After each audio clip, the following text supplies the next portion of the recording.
Comenzamos con entonces torque y equilibrio estático. Ya está empezamos la semana 5. Y el problema clave con el que vamos a finalizar la clase es este que está acá, una barra que está inclinada, tiene una cuerda que la sostiene, y nos piden determinar la tensión de la cuerda y las componentes de la fuerza que ejerce el soporte a la barra. Ya con ese problema vamos a terminar. Entonces, el concepto de torque. ¿Qué se les viene a la cabeza cuando hablamos de torque? ¿Han visto esto antes? ¿Les suena? Opinen, por favor, chiquillos. ¿Cómo? ¿Qué les suena de torque? A mí me suena al utilizarlo al girar una puerta. ¿Les suena ya al girar una puerta? Sí, algo que generalmente se ejemplifica, de hecho, así, con puertas y esas cosas. ¿Ya? ¿Qué más? Cuando yo imprimo una fuerza sobre un objeto, estoy haciendo que el objeto rote. ¿Ya? Entonces aquí hablan ustedes, a ver, vamos a ir anotando sus ideas.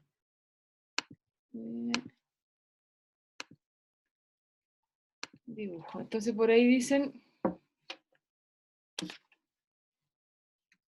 que tiene que ver con una puerta, por ahí hablan de rotación.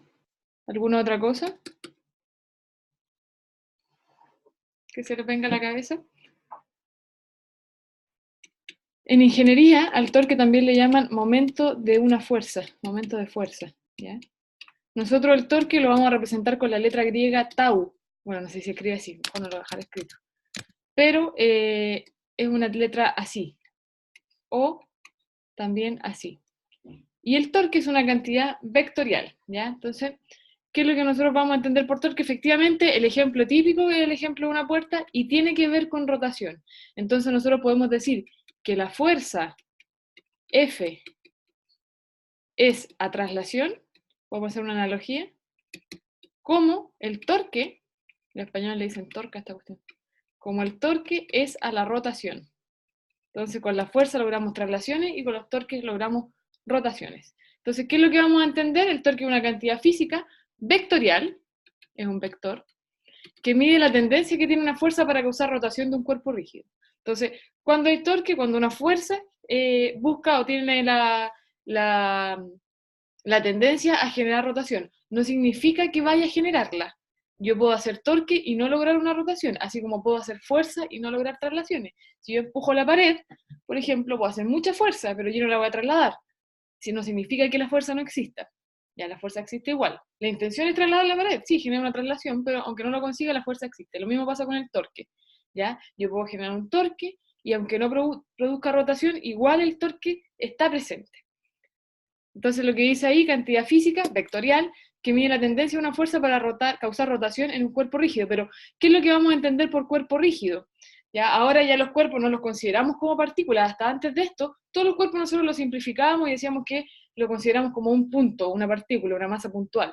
Ahora vamos a trabajar con todas las dimensiones del cuerpo, porque si yo tengo, por ejemplo, esta calculadora, no es lo mismo, y la tengo acá, pivoteada, por ejemplo, no es lo mismo hacerle la fuerza aquí, que ahí genera una rotación, que hacerle la fuerza aquí, donde no hay rotación. ¿Se fijan? Entonces ya no puedo considerar la calculadora como una partícula, porque en lugar de la calculadora donde yo aplique la fuerza, puede generar rotaciones distintas.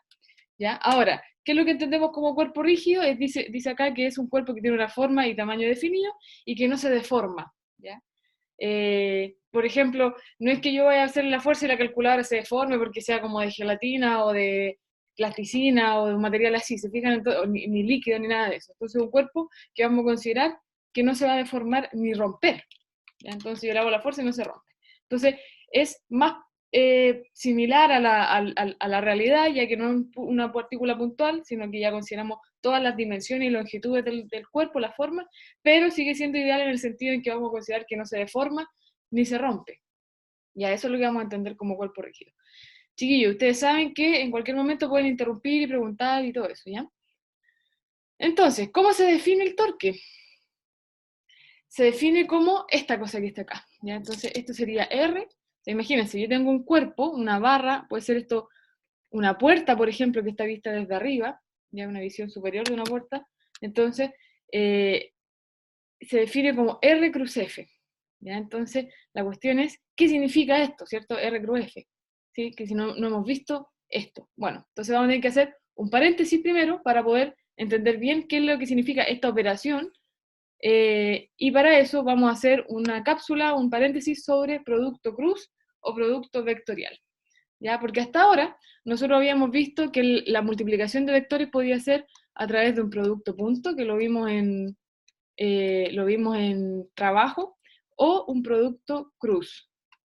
Entonces, estas es las dos maneras en que yo puedo multiplicar un vector. Ahí dice multiplicación de vectores. Entonces, la gracia del producto punto es que yo multiplico dos vectores, a punto b, por ejemplo, y obtengo un escalar, c.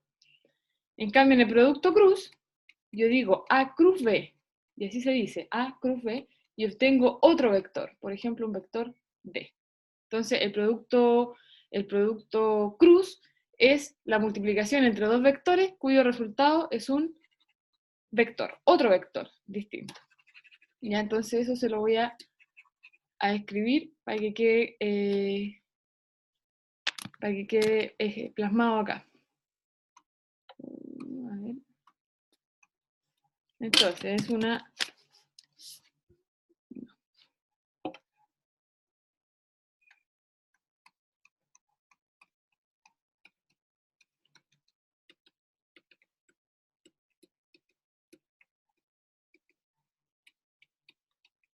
Entonces, cuyo resultado, espero que me entiendan la letra, es otro vector.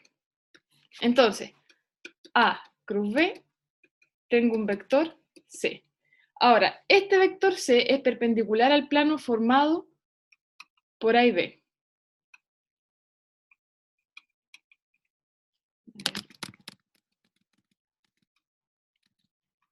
C es perpendicular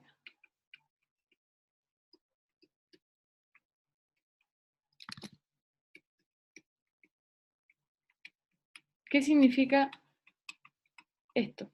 ¿Qué significa que sea perpendicular al plano formado por A y B?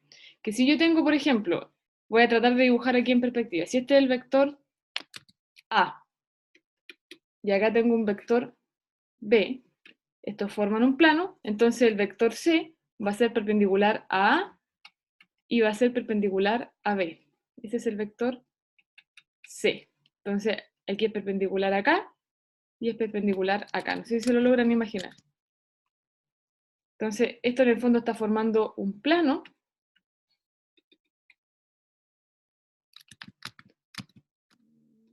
Aquí está formando un plano.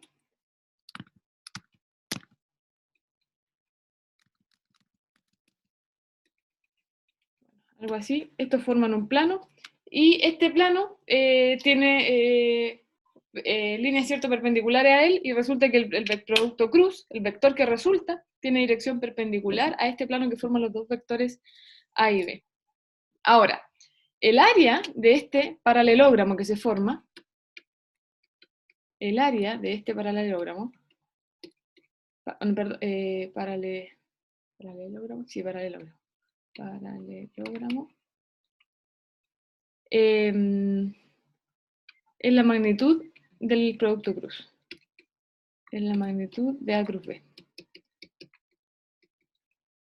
¿Ya? El área de ese paralelogramo corresponde a la magnitud de A cruz B. ¿Qué significa eso? Si estos dos vectores están formando un ángulo θ, aquí, un ángulo θ, voy a dibujarlo más en perspectiva.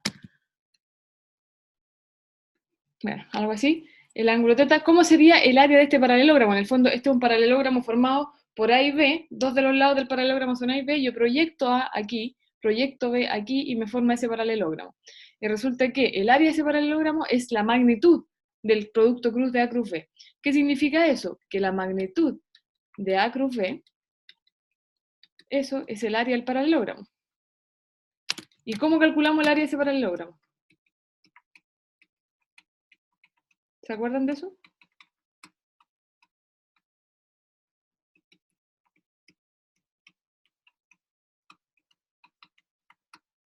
¿Cómo podríamos calcular el área de eso? Eso es un rombo, por decirlo de alguna manera.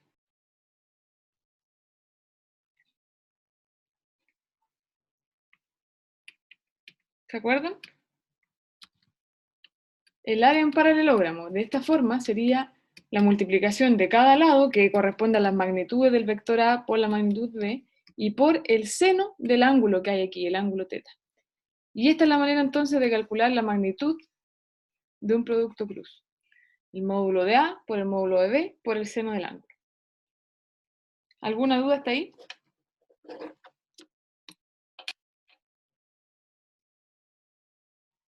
Ahora, ¿cómo yo calculo? Porque aquí estamos hablando de la magnitud del vector A cruz B. ¿Cómo yo calculo ahora el vector A cruz B completo? Para eso vamos a hacer una determinante. Entonces, yo digo, sean los vectores A y B cualquiera,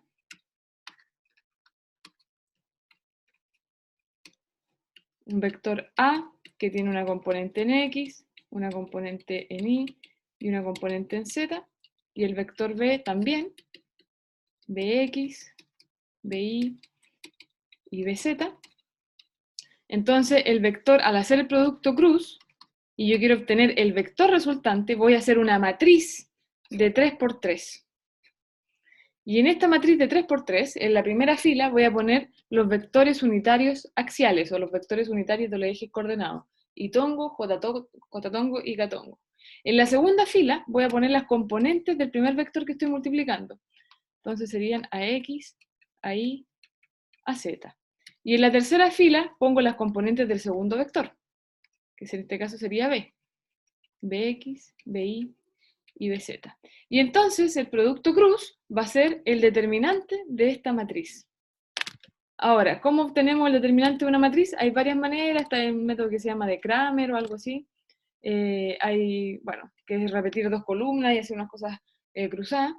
La verdad es que lo que yo hago, yo en particular, para calcular el determinante, es transformar esta matriz de 3 por 3 a 3 matrices de 2 por 2. Entonces eso es lo que voy a hacer. Ustedes pueden usar la manera que quieran para resolverla. Yo solamente les voy a explicar una y ustedes pueden usar otras después. ¿Cómo sería eso? Tapo siempre la primera fila y voy a alternar ahora con la primera columna.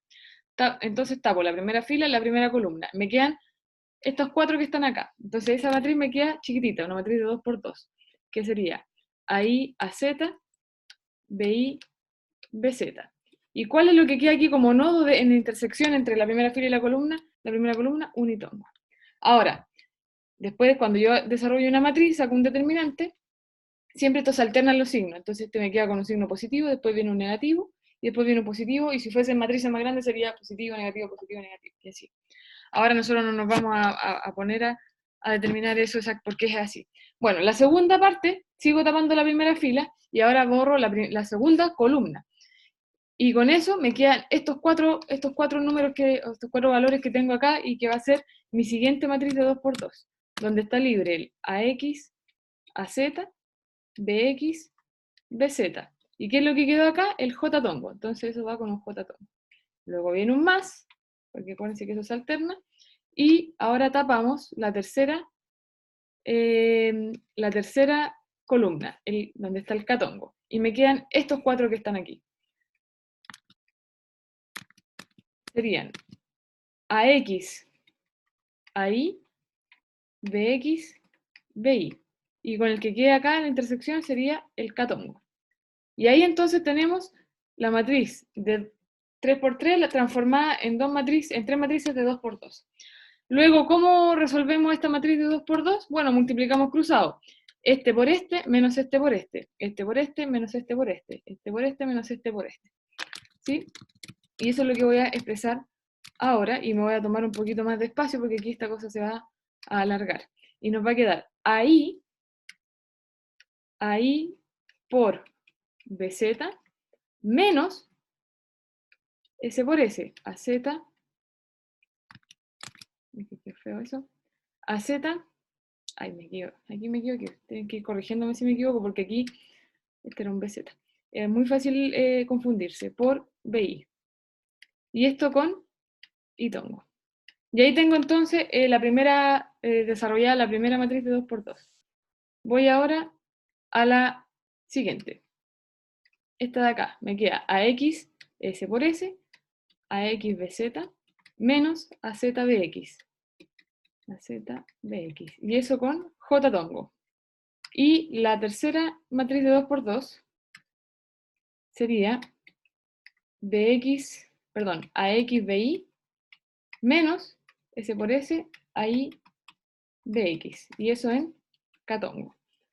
Y entonces con eso tenemos desarrollada nuestra matriz de 3 por 3 y de esa forma determinamos el producto cruz entre A y B. Nos queda esta cosa gigante. Ahora, obviamente que ustedes no tienen que aprenderse de su memoria, lo que tienen que saber es resolver la matriz. ¿Ya? ¿Hay otras maneras? Sí, hay otras maneras.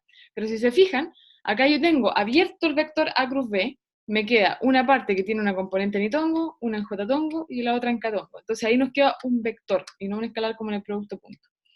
Y entonces, además, la magnitud de este vector es la magnitud de A por la magnitud de B por el seno del ángulo que forman los vectores, que sería esta forma la que habíamos obtenido a partir de la definición geométrica del producto cruz, que es el área de ese paralelogramo. ¿Alguna duda hasta ahí?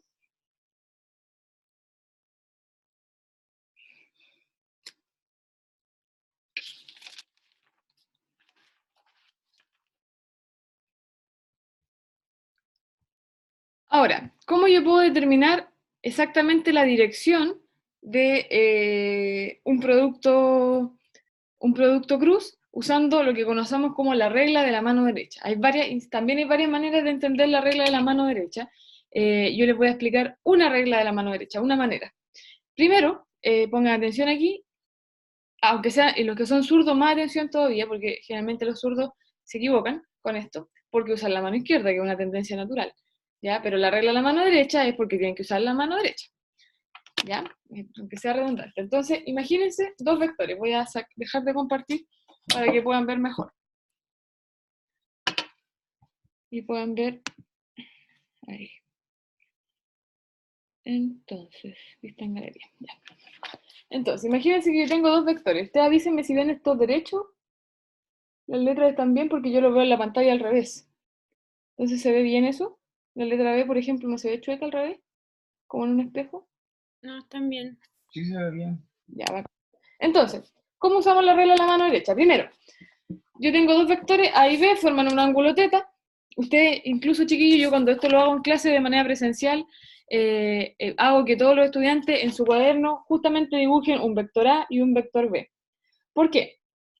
Porque yo con la mano derecha, espero que estén viendo que este es a mi lado derecho, lo que hago es situar los cuatro dedos, aquí separamos la mano entre los cuatro dedos y el pulgar.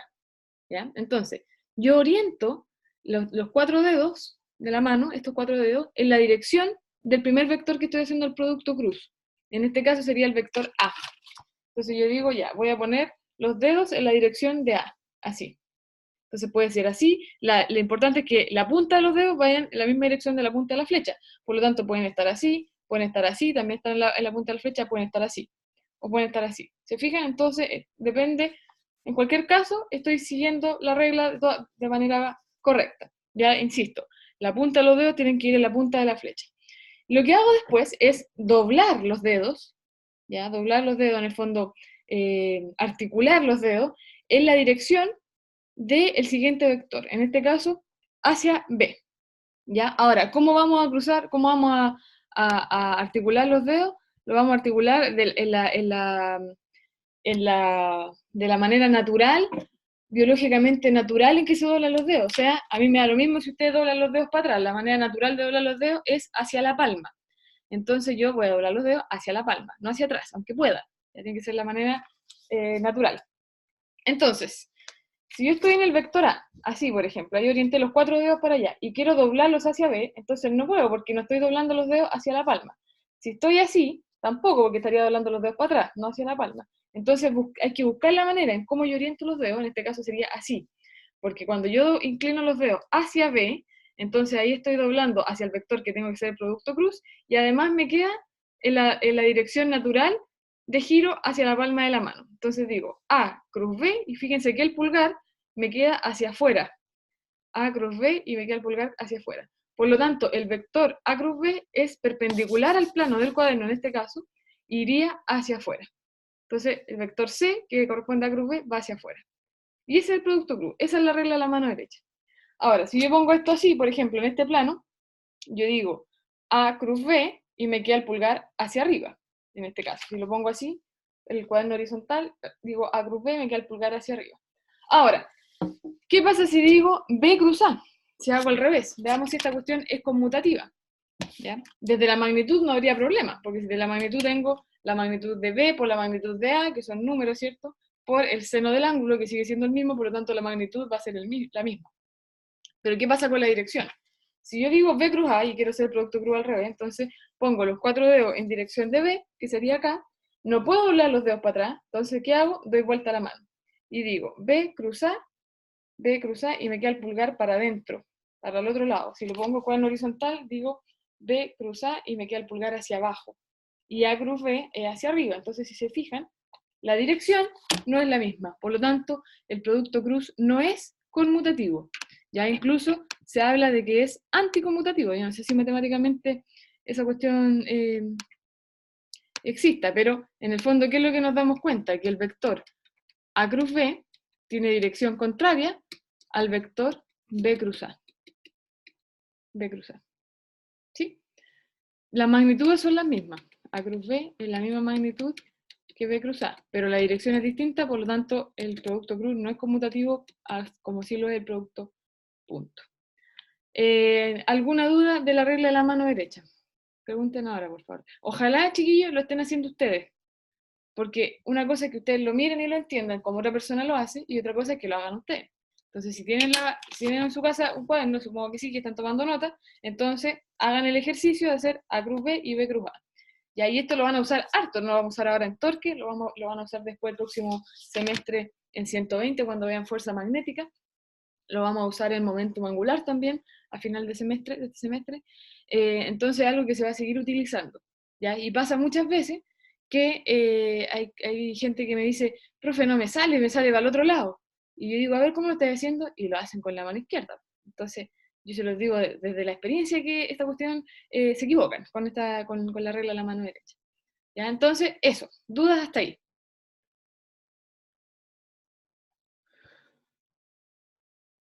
Ahora, hay gente también que usa una cuestión así, que hace A cruz B, no sé, ese es más enredado desde mi punto de vista. Si ustedes lo entienden mejor así, A cruz B igual a C, B cruz A igual a C para abajo, bueno, cosa suya. Ya ustedes vean cómo les acomoda más determinar la dirección del vector.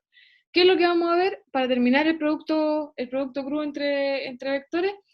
Vamos a ver qué pasa con los vectores unitarios axiales, o los vectores unitarios de los ejes coordenados. Estos son I tongo, J tongo, ahí está escribiendo el otro.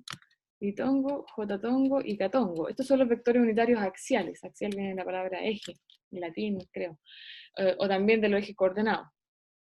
Si yo tengo, por ejemplo, I tongo, cruz, I tongo, y yo le saco la magnitud, esto sería, acuérdense que A cruz B es la magnitud, es una flechita, la magnitud de A por la magnitud de B por el seno del ángulo, ¿cierto?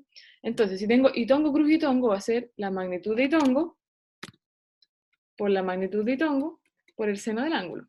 Ahora, la magnitud de I tongo es I tongo 1, correcto, porque es un vector unitario. Entonces, 1 por el seno de el I tongo, por ejemplo, va para allá, y otro I tongo va para allá. ¿Qué ángulo forman? 0. 0. ¿Y cuánto es el seno de 0? 0. 0. Por lo tanto, I tongo, cruz I tongo es 0. 0 vector. ¿Qué significa eso? Además, que como estos dos vectores, como van para el mismo lado, son paralelos en este caso, en la misma dirección, no forman un plano. Por lo tanto, si no hay un plano que estén formando, no puede haber un vector perpendicular a un plano que no existe. Por ende, el producto cruz entre dos vectores paralelos es nulo.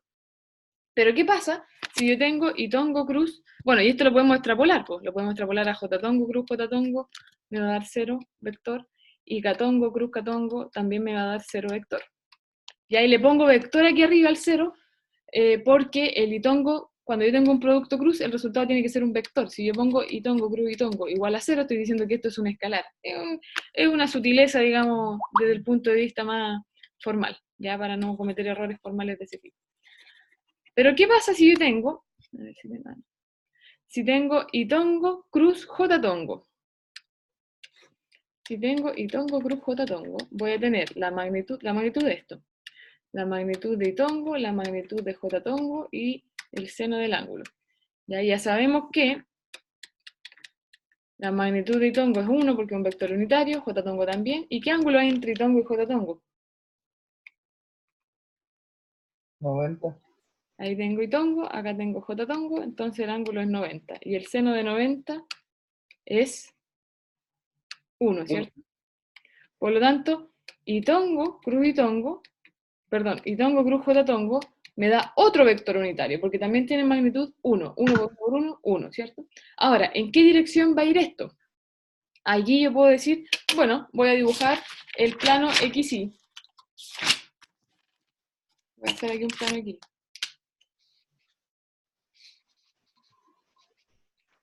Entonces tengo un plano XY. Bajar de compartir esto. Tengo un plano XY, entonces digo, el itongo va a ir en la dirección del... Lo voy a hacer acá. Itongo. Entonces, el itongo va así, ¿cierto? En la horizontal, el j tongo en la vertical. Si yo digo itongo, cruz, j tongo, me queda hacia afuera. ¿Y qué eje va hacia afuera? El K. El catongo. Por lo tanto, itongo, cruz, j tongo me da catongo. Entonces, itongo, cruz, j tongo es catongo. Entonces, si yo lo dibujo un plano aquí, así, miren. Este es el X, este es el eje Y y este es el eje Z. Por lo tanto, acá yo tengo el vector unitario en el eje X que se llama itongo, acá tengo el del eje Y que se llama j tongo, y acá tengo el del eje Z que se llama catongo, y que son todos perpendiculares entre sí. Si yo hago itongo, cruz, j tongo, me va a dar catongo. ¿Qué pasa si yo hago j tongo, cruz, catongo? En el fondo, estoy así. O sea, ya sabemos que si hago producto cruz entre vectores unitarios, voy a obtener otro vector unitario. ¿Ya? La cuestión es, ¿hacia dónde va a ir? Yo tengo j tongo, que sería este para arriba, y el catongo vendría un vector que sale del cuaderno hacia ustedes. Ya sale de la pantalla o de la pizarra, o del plano del cuaderno en este caso. Entonces tengo j tongo, cruz, catongo, doblo los dedos para allá, j tongo, cruz, catongo, hacia allá, fíjense porque se va el eje Z, y me queda el pulgar hacia la derecha. Entonces ese es el eje X, o sea, j tongo, cruz, catongo me da y tongo. No sé si se entendió. Si yo hago j tongo, cruz, j tongo, cruz, catongo, me va a dar, este cruz este me va a dar y tongo. Y si hago catongo, cruz y tongo, voy a obtener j tongo. ¿Y qué pasa si lo hago al revés? Si digo, yo quiero saber en vez cuánto es j tongo, cruz y tongo. J tongo, cruz y tongo. Entonces, están viendo, no sé qué están viendo. Esto. Entonces, si yo digo j tongo, cruz y tongo, digo acá y los doblo hacia el otro vector, me queda el pulgar hacia adentro, fíjense. Y tongo, cruz, j tongo, me da el pulgar hacia afuera, catongo. Y si lo hago al revés, catongo, cruz y tongo, me da menos catongo, me da el pulgar hacia el otro lado. Por lo tanto, si tengo j tongo, cruz y tongo, esto que está aquí, eso es menos catongo. J tongo, cruz, catongo y tongo, catongo, cruz, y así. Entonces, en el fondo, yo puedo tener esto que está acá dibujado. Aquí yo tengo j tongo y tongo, catongo. Entonces digo, bueno, y tongo, cruz, j tongo me va a dar catongo. J tongo, cruz, catongo me da y tongo. Y si lo hago en dirección contraria, me da lo mismo, pero con signo negativo. Ya, entonces, en el fondo, hay gente que se aprende esta cuestión nomás. Pues dice, bueno, se aprenden esto.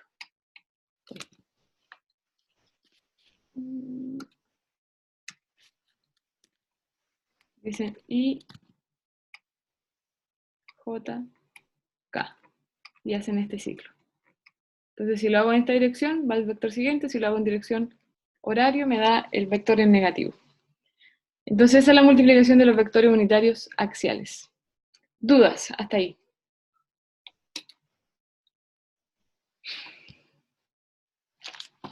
¿No? ¿Seguro? Si se me queda algo en el tintero. Sí, si se me queda algo en el tintero. Sabiendo esto, entonces, también yo puedo obtener el vector, el producto cruz entre dos vectores, por ejemplo, A cruz B, lo puedo obtener de otra manera, no necesariamente haciendo la matriz, sino que hacer la multiplicación término a término. Si tengo que el vector A es este, y hago cruz un vector B, con sus tres componentes, están viendo la pizarra, ¿cierto? Sí. Ya. Entonces yo podría, en vez de hacer la matriz de 3 por 3, puedo multiplicar todo con todo. Bueno, este con este, después con ese, después con ese, después ese con ese, con ese, con ese, y así. ¿Ya? Entonces, si yo hago eso,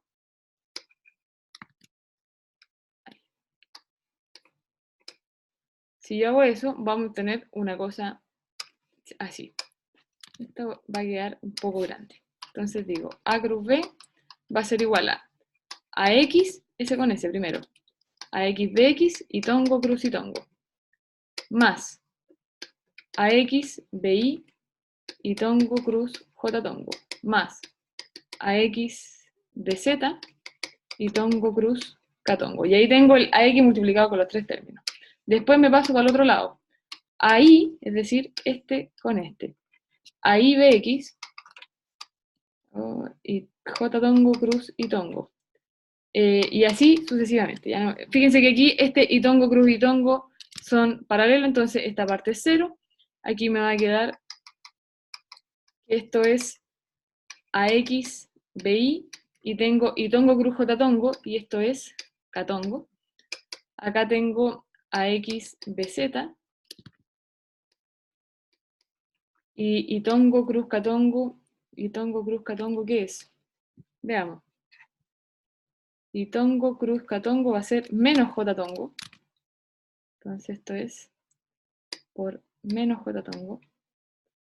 Después tengo AI BX y J tongo cruz y tongo, que era menos K tongo. Y así, entonces sucesivamente multiplicamos todos los términos y vamos a llegar a lo mismo que con la matriz. A lo mismo que habíamos obtenido acá. ¿Se fijan? Entonces son dos maneras en que ustedes pueden resolver este producto cruz, con la matriz o multiplicando todos los términos y haciendo, sabiendo las direcciones y usando bien la regla de la mano derecha. ¿Dudas? Hasta ahí. Bueno, entonces, habiendo visto esto, haciendo este paréntesis de producto cruz, vamos a continuar ahora con torque. Entonces, como el torque era el producto cruz entre R y F, entonces yo también puedo encontrar la magnitud del torque como la magnitud de R por la magnitud de F por el seno del ángulo, que es el ángulo entre los dos vectores. Entonces, ¿qué es R? R es un vector posición. Voy a escribir aquí. R es el vector posición, y este vector posición va desde el eje de rotación hasta el punto donde se aplica la fuerza.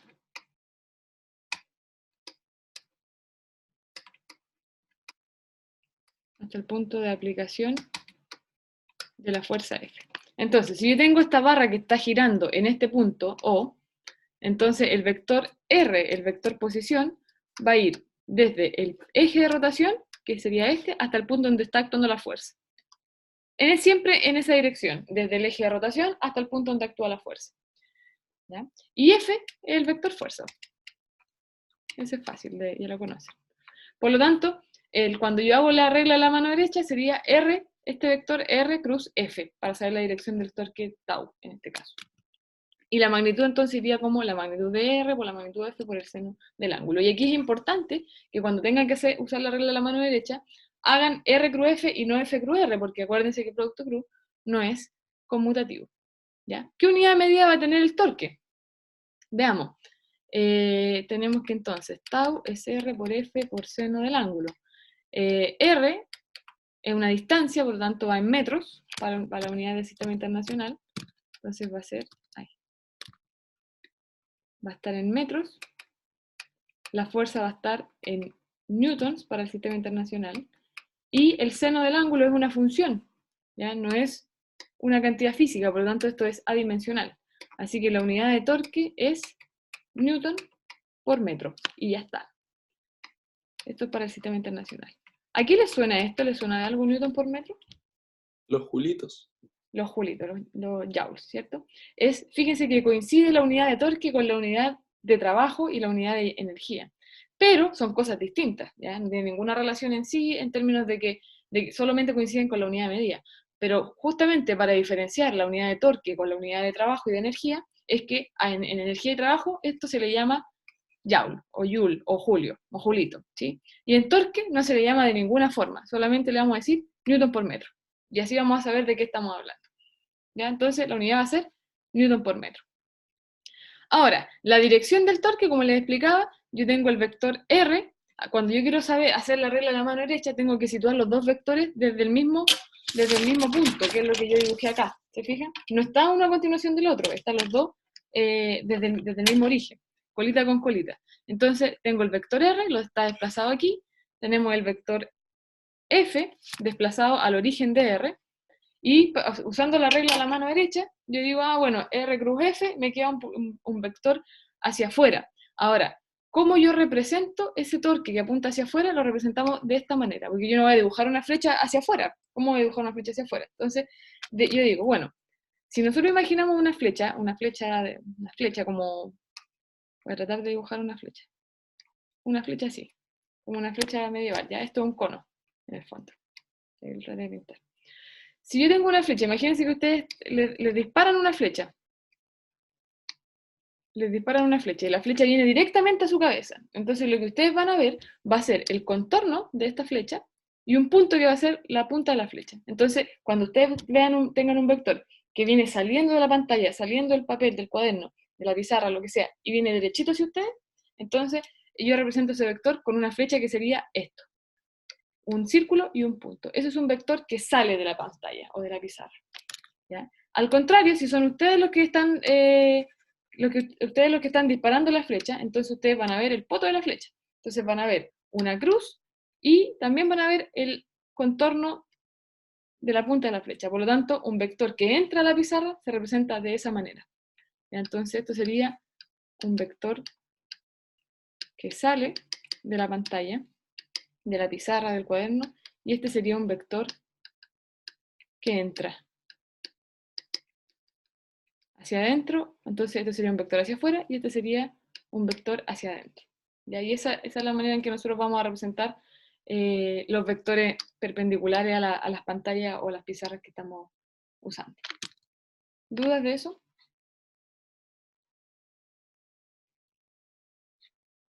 ¿Cómo sería el caso en que la fuerza yo la aplico para el otro lado? En este caso la fuerza F está siendo aplicada así, y ahora, ¿qué pasa si yo la aplico para el otro lado? Si usamos la regla de la mano derecha, para este caso, me va a dar que el vector apunta para otro lado.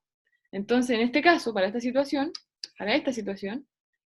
me queda el producto cruz, una flecha hacia adentro de la pantalla. Por lo tanto, lo represento el torque con esta dirección. En el caso anterior, que era la R para allá y el F para acá, entonces el torque tiene una dirección hacia adentro, y en este caso, R para acá, F para acá. Entonces, en este caso tiene, este hacia afuera y este hacia adentro. ¿Dudas? Yo sé que es complicado explicarle la regla de la mano derecha en una pantalla, porque ya estamos en un plano, ¿cierto? En 2D y esta cuestión está en 3D. Entonces, probablemente van a necesitar reforzar un poquito esto, de buscar más información en internet, lo que sea. Vamos a hacer este ejercicio cortito, para esta clase un poco densa, chiquillo, media larga, de hecho, para que alcancemos a terminar a tiempo. Entonces, tenemos dos vectores, R y F, y nos pide la magnitud, el vector torque y su magnitud. Entonces, si yo tengo esto, me voy a ir, a checar un poquito aquí, para saber el vector torque. El vector torque va a ser la matriz, acuérdense que ponemos arriba los vectores unitarios axiales, y como el torque es R cruz F en ese orden, Entonces primero va la componente del vector R, o sea, en Itongo tengo 4, en Jotatongo tengo menos 3, y en Catongo 0. No hay coordenada en el eje Z. Y la fuerza sería menos 6 en el eje X, 3 en el eje Y y menos 2 en el eje Z. Entonces ahora hago mi matriz de 2 por 2, mis tres matrices de 2 por 2, borro ese con ese, me queda menos 3, 0, 3 y menos 2, ese en Itongo, menos, acuérdense que viene un menos, y ahora tapo la segunda columna, esa, y me queda 4 y 0, menos 6 y menos 2, en Jotatongo.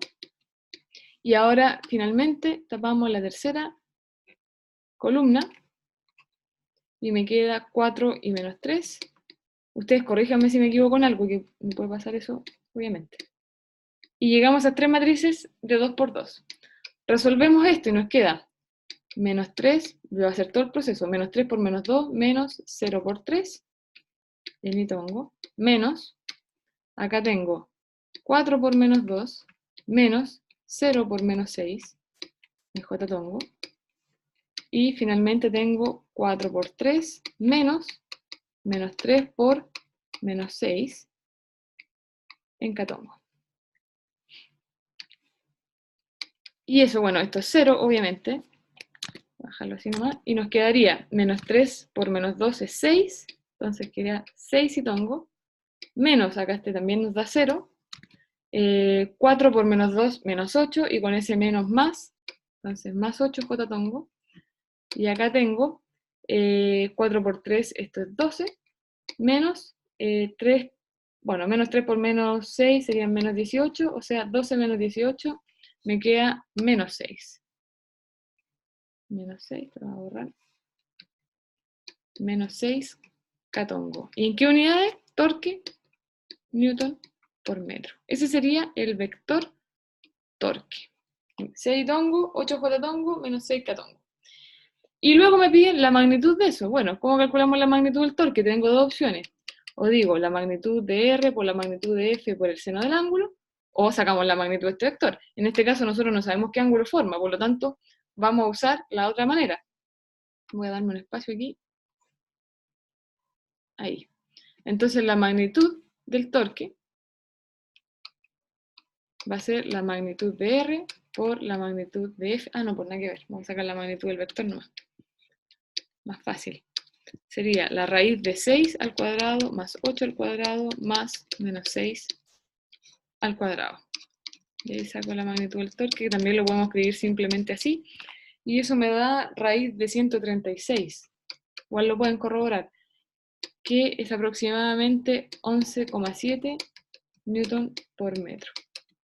Esa sería la magnitud del torque. Entonces ahí respondemos la pregunta. Tenemos el vector torque y la magnitud del vector torque, usando producto cruz.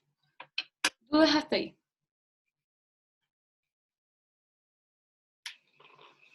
No, seguimos entonces. Profe, Simón. si quisiera saber la dirección, ¿cómo lo hago? O sea, aquí tendría que, por ejemplo, tratar de situar esto en un plano y conocer cuál es el plano perpendicular. Pues, o sea, en el fondo la dirección de ese producto es perpendicular al plano que forma R y F. ¿Ya? Ahora, generalmente no te pide la dirección del torque cuando esto es tan complejo porque está en 3D. Porque dibujarlo en 3D sería muy extraño y encontrar el vector perpendicular a eso. Lo que sí Ya. generalmente te preguntan es el vector que hay, el ángulo que hay entre R y F. De ahí podríamos usar esta ecuación de torque. ¿Ya? Y los casos que nosotros vamos a ver en esta asignatura va a ser solo casos en que R y F estén en un plano XY. Por lo tanto, el torque siempre va a ir en el Z o en el menos Z. Lo vamos a hacer más simple. Ya. De hecho, este ejercicio que viene acá, justamente así como le acaba de decir.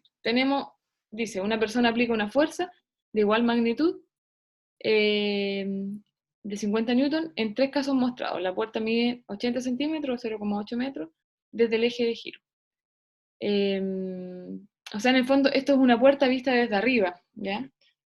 Entonces yo tengo acá un libro que puede ser, como en el fondo, si esta es la puerta, ¿cierto? Entonces yo estoy viendo esta cuestión desde arriba, así, ¿ya? Si ustedes se fijan, el torque, voy a hacer otro paréntesis acá, si yo tengo que el torque es R por F por el seno del ángulo, ¿cuándo el torque podría ser 0? Primero, cuando el R sea 0, entonces si yo tengo una puerta, y ahí está una puerta, y aquí están las bisagras, y ahí están las bisagras. Entonces, el R sería 0 si es que yo hago, acuérdense que el R es el vector que va desde el eje de rotación hasta el punto donde actúa la fuerza. Entonces, si yo hago una fuerza perpendicular a la pizarra, entonces ese sería mi vector R, ¿cierto? Y ahí está la manilla. Por algo las manillas van ahí y no van al medio, ya porque yo hago más torque si el R es más grande, que también se le llama brazo de palanca, y la gente en el lenguaje cotidiano al torque le llama palanca. Justamente tiene que ver con eso, ¿ya? Cuando ustedes abren un tarro de pintura, por ejemplo, voy a pasarme otro ejemplo primero, antes. Si yo abro un tarro de pintura, entonces tiene una tapita. Entonces, ¿cómo abro un tarro de pintura? ¿Qué usan ustedes para abrir un tarro de pintura? O un tarro, no sé, pues de café, hay algunos tarros de café que vienen con tapa metálica, de leche también. ¿Cómo abren ustedes un tarro de pintura? Con un atornillador para hacer la palanca. Exacto. Yo uso un destornillador, por ejemplo, una cuestión, le hago una fuerza, acá, ¿cierto? Y esto hace palanca aquí, ¿sí? Y abre el tarro. Pero yo uso un destornillador o un cuchillo de mantequilla o algo largo. Yo no abro un tarro de pintura con una moneda o con una llave de puerta, ¿ya? Porque eso tendría un R muy pequeño. Y por lo tanto, tendría que ser mucha fuerza para poder generar un mejor torque. Entonces, por eso las puertas tienen la manilla en el extremo de la bisagra, y no la tienen al medio ni la tienen acá. Porque si la tuviera aquí, el R sería muy pequeñito, y por lo tanto tendría que hacer mucha fuerza para poder generar el giro. ¿Ya? Las ventanas lo mismo, las ventanas tienen las manillas siempre en el extremo opuesto a la bisagra, o lo más lejos posible de la bisagra, para que se haga mejor el torque, la palanca. ¿Ya? Lo mismo pasa también, por ejemplo, los mecánicos cuando levantan un auto, ¿ya? Le ponen abajo del auto una gata y le anexan un fierro, ¿cierto? Y hacen la palanca esta para poder levantar un auto con mucha masa, con poquita fuerza, porque usan un brazo de palanca o un R grande. Entonces, mientras más grande sea esa distancia, es más fácil generar el giro, porque el torque es mayor. ¿Ya? Entonces, en el caso en que yo haga la fuerza en la bisagra, si yo hago la fuerza aquí, el R, ¿cuánto vale? 0. 0. Por lo tanto, si yo hago la fuerza en la bisagra, nunca voy a abrir la puerta. No estoy haciendo torque. Entonces, eso sería un caso en que el torque fuera 0, cuando el R sea 0. El otro caso es que la fuerza sea 0, obviamente que no haya fuerza, si no hago fuerza no va a generar rotación. Y el otro caso es que el seno del ángulo sea 0. ¿Y el seno de qué ángulo es 0? De 0 y De 180. 0 y De 180. 0 y de 180, exacto. Entonces, ¿yo cómo tendría que ser la fuerza para que, si este es el vector R, para que el ángulo sea 0, la fuerza tiene que ir en la misma dirección? Entonces, como si yo tomara la puerta por aquí y la tratara de abrir así. Entonces, eso sería aquí. Imagínense, si esta es la puerta, esta es la puerta, ¿ya? Entonces, esto se abre así, ¿cierto? Entonces, yo hago la fuerza, fíjense, en el extremo, obviamente, más fácil. Pero si yo le hago la fuerza así, para acá, hacia afuera, obviamente que esto no se va a abrir, ¿ya? Si yo le hago la fuerza aquí, en la bisagra, tampoco va a girar. Y el otro, por lo tanto, en este caso el ángulo es 0, no hay rotación. Y en el caso en que el ángulo sea 180, es que le haga la fuerza para el otro lado, acá. Entonces, como en el fondo, si yo tratara de abrir la puerta así, empujando la fuerza así, nunca va a rotar la puerta, porque F es paralelo a R, a ángulo 180. Entonces, en todos esos casos, el torque sería 0. Cuando R vale 0, cuando F vale 0, o cuando el ángulo es 0 o 180. ¿Y cuándo va a ser máximo? ¿Cuándo el seno del ángulo es máximo? Cuando el ángulo, ¿cuánto tiene que valer? 90. 90. Por lo tanto, el torque es óptimo cuando yo hago la fuerza perpendicular al brazo de palanca. Entonces, yo como abro la puerta, cuando abro la puerta hago una fuerza perpendicular. Aquí. ¿Se fijan? Si yo lo hago con un ángulo, vamos a hacer menos torque y nos va a costar más girar la puerta. Y ahí esos son casos cotidianos en los que yo hago torque. Ya cada vez que abrimos una llave, la llave del lavamano, por ejemplo, hay torque.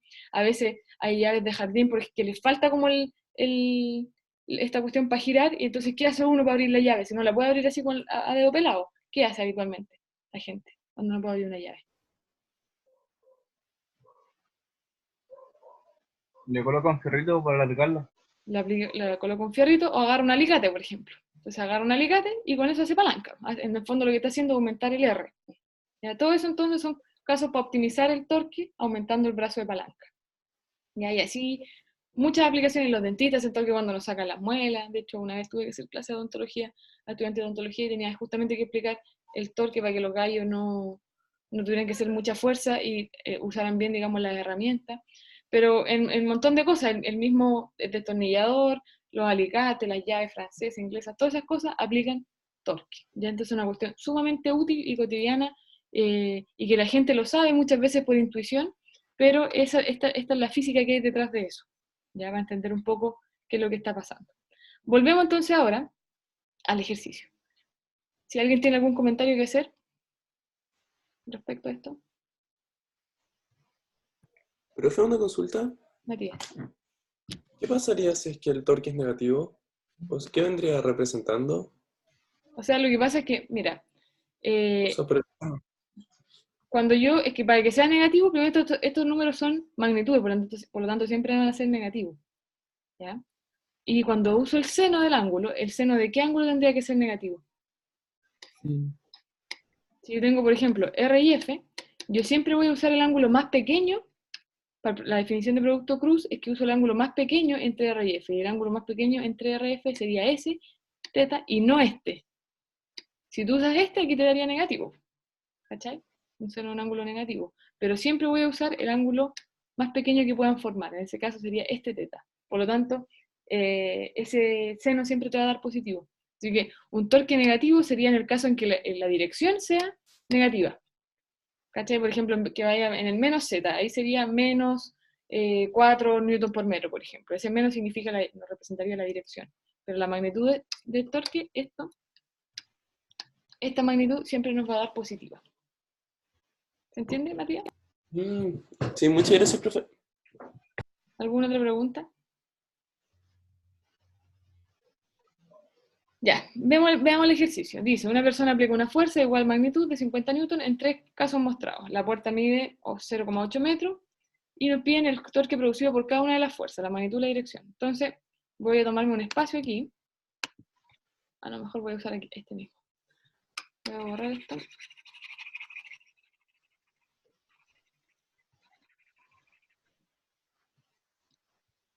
Y tenemos, voy a partir con la fuerza 1, que es la que está aquí abajo. Yo voy a dibujar, esta es la puerta, vista desde arriba, aquí está la bisagra, le voy a poner O para representar que es el eje de giro, y la fuerza se aplica aquí, fuerza 1. Por lo tanto, el vector R va desde el eje de rotación hasta el punto donde actúa la fuerza. Esta flecha verde representa el R. Si yo dibujo estos torques, me va a quedar R, si dibujo, estos vectores, y F me queda así, F1. ¿Qué ángulo hay ahí? 180. 180, por lo tanto, 180, este es R1. Sería R1 por F1 por seno de 180. Y el seno de 180 es 0, por lo tanto, la fuerza 1 no hace torque. Esta fuerza no hace torque. Ya que es lo que discutíamos recién. Yo no voy a abrir una puerta empujándola paralela, digamos, a su longitud. Vamos a la fuerza 2, que vamos a suponer que está en la mitad, porque no nos dicen eso, lo vamos a suponer. En el caso de esa fuerza, voy a borrar esto.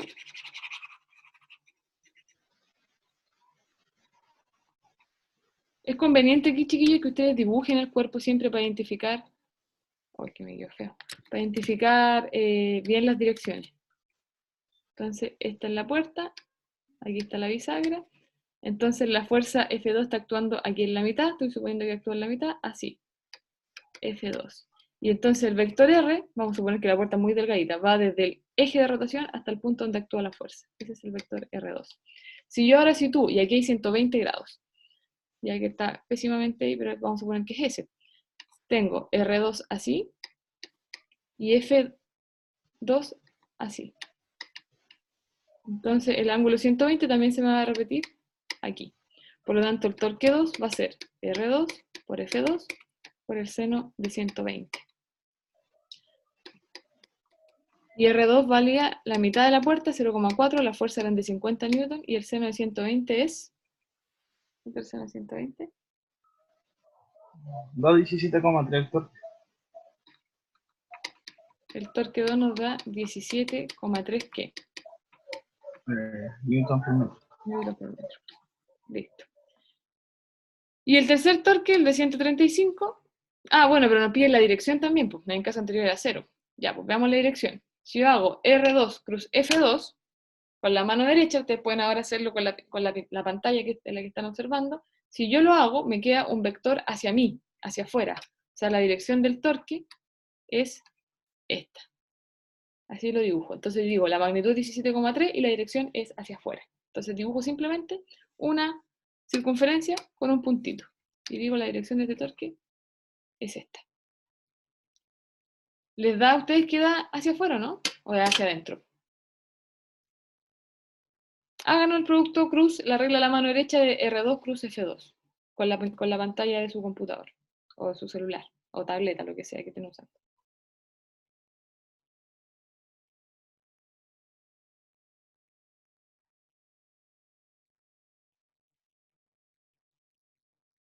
¿Alguien difiere que de hacia afuera?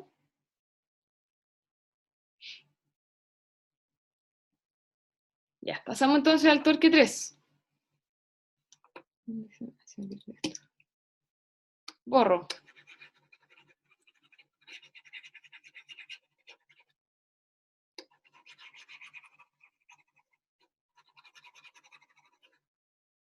Entonces, en el torque 3 tengo de nuevo la barra, o sea, perdón, la puerta, aquí está la bisagra, y la fuerza 3 actúa aquí, con un ángulo aquí de 135 grados. Por lo tanto, el vector R va desde la bisagra hasta el punto donde aplicamos la fuerza, R3. O sea, yo tengo R3 así, y la fuerza F, bueno, quedó chueco esto. R3 así, más grande.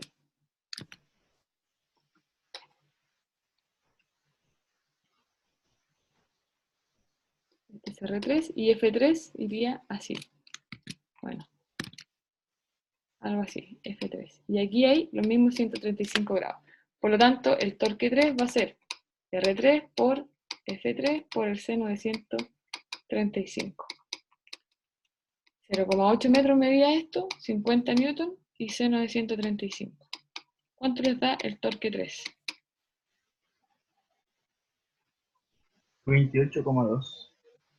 28,3 aproximadamente, ¿no? Sí. 28,3 newton por metro. ¿Y en qué dirección? ¿Hacia adentro o hacia Hacia afuera? adentro. Hacia adentro. Entonces, si ustedes hacen el producto cruz, R cruz F3, les queda el pulgar hacia adentro de la pantalla y eso nos va a dar entonces un vector que tiene esta dirección, la crucecita, en vez del puntito. Y ahí estaría el ejercicio de ejemplo. ¿Dudas hasta ahí?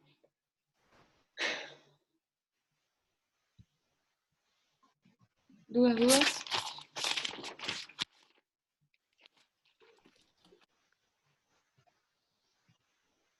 Ahora que sabemos cómo calcular torque, vamos a la parte de equilibrio del cuerpo rígido. Aquí el coordinador puso este dibujo de unos cabros chicos en un trampolín.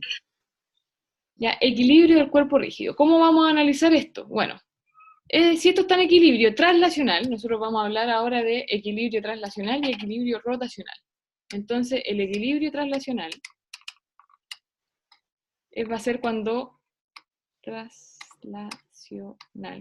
a ser cuando no hay traslación, cuando el cuerpo no se desplaza en línea recta. Y en ese caso, la sumatoria de todas las fuerzas tenía que ser 0, hacíamos un diagrama de cuerpo libre, y eso se llama primera condición de equilibrio. Esta es la primera condición de equilibrio. Bueno, resulta que hay otra condición, que va a ser el equilibrio rotacional. Y el equilibrio rotacional va a ser cuando la sumatoria de los torques sea 0. La sumatoria de los torques tiene que ser 0. Y esta es la segunda condición de equilibrio. Entonces, cuando un cuerpo se dice que está en equilibrio, significa que ni traslada ni rota. Entonces, cuando no traslada, la suma de las fuerzas es 0, y cuando no rota, la suma de los torques es 0. Entonces, el cuerpo, por ejemplo, podría estar trasladándose y no rotando, en ese caso solamente tendría equilibrio traslacional, o podría estar rotando solo y sin trasladarse, que de hecho eso lo vamos a analizar más adelante, y también vamos a analizar ¿Qué pasa cuando rota y se traslada? Por ejemplo, una pelota que está rodando por un piso. En ese caso habrá rotación y traslación. Pero también puede ser solo rotación, como un yo-yo, no puede ser traslado, no. Como una rueda de, ¿qué puede ser? Solo rotación, una polea, por ejemplo. Si tengo una polea, eso solamente rota, no se traslada. Y eso es lo que vamos a analizar más adelante. Ahora que vamos a ver, solo equilibrio. Por lo tanto, sumatoria de fuerza y sumatoria de torque igual a 0. Si nosotros analizamos el equilibrio traslacional, entonces yo tengo sobre la barra, que sería mi eje, mi cuerpo de estudio sería la barra, y sobre esta barra tengo un punto de apoyo que hace una normal hacia arriba, y el peso de los dos cabros chicos, peso 1, peso 2. Ya obviamente esto no está a escala, porque si tuviese a escala, esta normal tendría que ser más grande para que anule los dos pesos. Entonces, yo digo, bueno, la sumatoria de las fuerzas es 0, por lo tanto la normal tiene que ser igual al peso 1 más el peso 2. Perfecto, ese es el análisis traslacional. ¿Cómo yo lo analizo ahora? Rotacionalmente, porque puede que estos cabros chicos estén quietitos, que el juego ¿cómo se dice? Sube y baja, no sé cómo se llama, esté en reposo, traslacional y en reposo rotacional. Pero ¿qué pasa si un cabro chico se mueve más para adelante? Esta cuestión podría rotar, ¿cierto? Entonces, ahí tenemos que ver que en realidad no nos basta para analizar las fuerzas, sino que tenemos que analizar los torques. Y para eso vamos a introducir lo que llamamos diagrama de cuerpo libre extendido. Entonces ya no vamos a hablar solamente de diagramas de cuerpo libre, sino que van a ser diagramas de cuerpo libre extendidos. ¿Qué significa eso? Que vamos a considerar ahora todo el cuerpo de estudio. En este caso el cuerpo de estudio es la barra, y dibujamos las fuerzas en las diferentes partes de la barra donde está actuando. Entonces tengo la normal en el medio, los pesos de los niños, y además en el diagrama de cuerpo libre extendido identificamos las distancias que hay. Entonces desde el punto de rotación O hasta el punto donde actúa la primera fuerza tenemos una distancia de 1, y para el otro lado una distancia de 2. Por lo tanto, con el diagrama de cuerpo libre extendido, este sería el diagrama de cuerpo libre extendido, acá yo tengo el eje de rotación O, que es conveniente ponerlo con una O para saber respecto a qué vamos a medir las distancias. Entonces yo digo, bueno, la sumatoria de torques tiene que ser 0. Sobre la barra actúan 3 fuerzas, entonces voy a tener el torque de la normal, más el torque del peso 1, más el torque del peso 2, eso tienen que sumar 0. Fíjense que yo estoy escribiendo el torque así, ya, pero eso es lo mismo que escribirlo así. Ya, otra manera de escribir la letra tal, que yo estoy acostumbrada de esa forma. Ahora, de estos 3 torques, la normal no hace torque porque está en el eje, por lo tanto el R de la normal es 0, chao. Y entonces tendríamos que calcular el torque del peso 1, que va a ser la distancia. Acuérdense que el torque es R por D por el seno, perdón, R por F por el seno del ángulo, por lo tanto la distancia que hay desde el eje hasta el punto donde actúa le llaman acá de 1, la fuerza sería el peso 1, y el ángulo que hay acá es 90, seno de 90, 1, entonces no lo voy a escribir. Y este torque, si yo digo R cruz F, me queda un torque hacia afuera. Entonces va a tener un signo contrario a un torque que va hacia adentro, que sería el caso de acá. Porque tengo R para allá, F para allá, entonces si usted usa la regla de la mano derecha, en el primer caso del peso 1 me da un torque hacia afuera, y en el otro me da un torque hacia adentro. Entonces, da igual a cuál le vamos a llamar positivo y a cuál le vamos a llamar negativo. Lo importante aquí es que tengan signos contrarios. ¿Ya? Entonces, si yo digo, ya, este es un torque hacia afuera, así, entonces el otro torque es hacia adentro, por lo tanto, ya, este le voy a poner negativo. Y va a ser la distancia 2 por el peso 2 por el seno de 90. Y ahí entonces yo podría encontrar la relación entre las distancias a las que tienen que estar los cabros chicos según su peso para que la barra se mantenga en equilibrio. ¿Dudas de eso?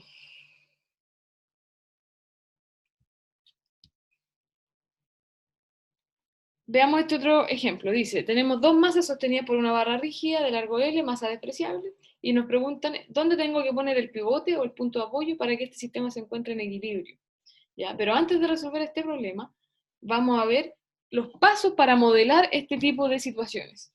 Entonces, tenemos primero que hacer, al igual que en fuerza, diagrama de interacciones y inventario de fuerza, porque de cada fuerza va a salir un torque. ¿Ya? Y hacemos un diagrama de cuerpo libre extendido. ¿Ya? Entonces, diagrama de cuerpo libre extendido. En el planteamiento de las ecuaciones de equilibrio aplicamos que la sumatoria de torque es igual a 0. A veces no nos basta con eso. Y cuando no nos basta con eso, vamos a tener que aplicar que la sumatoria de las fuerzas también sea 0, ¿ya? Según sea el caso. Luego, entonces, resolvemos el problema. O sea, planteamos las ecuaciones y resolvemos. ¿Qué recomendaciones hay que hacer acá? Primero, que al dibujar los diagramas de cuerpo libre extendido, tenemos que considerar el cuerpo no como un punto, no como una partícula, sino que importa mucho en qué parte del cuerpo se aplica la fuerza, lo que les decía antes. Por otro lado, dice, dado que el torque total tiene que ser 0, nulo, respecto a cualquier punto de referencia, nos va a convenir siempre elegir el punto donde hay más fuerzas conocidas, que no produzcan, desconocidas, perdón, que no produzcan torque. ¿Ya? Eso lo vamos a ir viendo, tal vez no se entiende mucho, pero cuando resolvamos los ejercicios vamos a ir entendiendo mejor ese punto. ¿Ya? Y lo otro es identificar correctamente la dirección del torque para cada una de las fuerzas, justamente para saber qué torque vamos a considerar positivo y qué torque vamos a considerar negativo. Ahora con eso, con esa información voy a resolver este problemita y luego nos vamos a terminar la clase con el problema clave. Ya vamos a terminar justitos hoy día, tal vez un poco pasado. Entonces, yo tengo esta situación. Voy a hacer, primero tenemos que identificar cuál es nuestro cuerpo de estudio, que sería el cuerpo que eventualmente podría rotar. Entonces acá tenemos M, tenemos un puntal o un pivote, tenemos una barra de masa despreciable, tenemos una pelota 2M. ¿Ya? ¿Cuál es el cuerpo que eventualmente podría girar? ¿Cuál es nuestro cuerpo central de estudio? Para hacer el diagrama de interacciones. Díganme ustedes. 2M. ¿Ya? ¿2M podría girar? Sí. ¿Qué más? M. ¿Ya? Porque si consideramos 2M y M, entonces bueno, los dos podrían girar, sí. ¿Qué más podría ser? ¿Cuál es el cuerpo? Porque fíjense que M y 2M podrían ser masas puntuales. Da lo mismo donde actúa la fuerza de la barra para ello. Entonces hay un cuerpo aquí que no es una masa puntual y que también podría rotar. ¿Cuál sería? La barra. La barra, correcto. De hecho, la barra es nuestro eje de rotación, nuestro punto al cual tenemos que estudiar. Así que yo voy a hacer el diagrama de interacciones de eso y voy a poner aquí el dibujo de nuevo. Esta es la situación, ahí está M, ahí está 2M, aquí está el pivote, aquí hay una distancia X que nos están preguntando.